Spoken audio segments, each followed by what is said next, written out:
Greetings, MACA. This is Dr. Stanton, head of school here at Mount Airy Christian Academy. I'm pretty excited about reaching out to you in the video.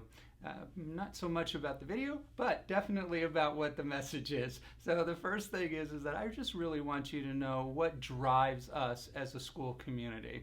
We talk a lot about our mission and how we want our students to mature in the academic, spiritual, as well as their emotional and social life. But why do we want that? Well, first of all, it comes directly from Luke and where Jesus grew in that, and we want to model our lives after Jesus Christ. But Jesus himself said what the greatest commandment was, is to love your God with all your mind, body, heart, and soul. And then he even went further and said we need to love our neighbors as ourselves, and that it's all wrapped up into these things. That is our primary motivation here at Mount Airy Christian Academy. If there was a message that I wanted to get across to you, that's exactly what it is. But we even go further because you have to. What does it mean to practically play that out?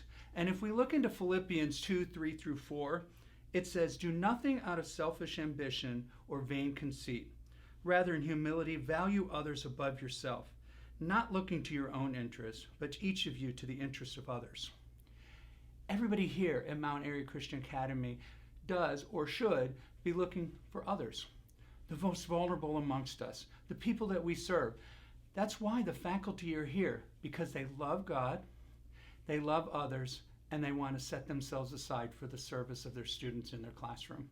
And that's why I'm here, because I want to partner with you and serve my families, my faculty, my administration, so that our students can flourish. If we keep those two motivations in mind, and that's the message that Mount Airy Christian Academy has been since the very beginning. And I am so grateful for the foundation that Mrs. Webster had planted from the very beginning, that I can take up the mantle and move even further with that in partnership with you all. So thank you for having that opportunity. I relish it, and I am looking forward to seeing MACA flourish for the future. One of the things that you may not know, because I'm here and I get all this information, but I want you to know how that actually looks. So I'm thinking about a message that was sent to me on Thursday about these high school boys and their soccer varsity team and what they did and how it exemplifies those two motivations of loving others and setting themselves aside.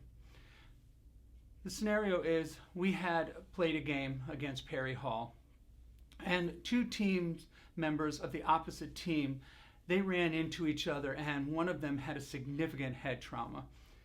Our students, throughout the coming weeks while this boy was recovering, they not only reached out to him, they told him they were praying for him, and they wanted to make sure that he was okay. You don't hear of this often about an opposing team. There was no reason for them to do that other than because they loved them and wanted to make sure that he was okay.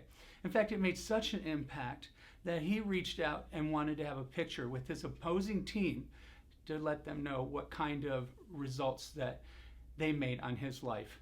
That is what we're about. So when we talk about expected student outcomes, that's a perfect example of that. I also see that in the classrooms when I'm walking around. I see elementary teachers reaching down on the ground and just putting themselves aside just to read to the students. I see them talking to the kids about just their day and what is going on. I see that in the academics, that our teachers are really making sure that they do all they can to make sure that that student is learning in that classroom. Those are the kind of things that get me up in the morning. That's why I love coming to MACA each and every day, and I'm sure that's why you send your kids here to Mount Airy Christian Academy. One of the things that I'm also excited about as we're beginning the strategic planning process and then we're moving forward to the next 5 years is how we're going to apply that in all of those different areas of schooling and what that really means. And I'm pretty excited about that and seeing what we can do here at MACA, because it has a great future. There are a few things that are closer to the horizon. I'll give you a little secret. We have now hired somebody for our new K-7 Spanish program, and I'm looking forward to seeing that world language even becoming more robust. And you'll look for information a little bit in the future on that.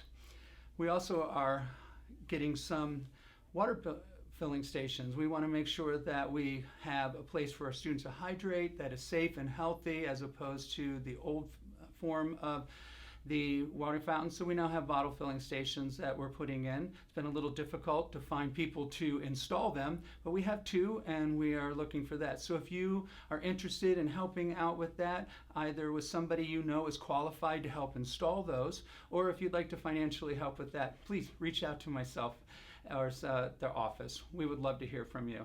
There's a couple other things that we're looking forward to. In the spring, we hope to be able to expand our elementary playground. It's really important that we do this. We have a lot of students and they need to have a robust area to play out there. So if you're interested in coming alongside of me and some others as we plan for this, and if you have some expertise in this area or you want to help financially, I'd be glad to hear from you.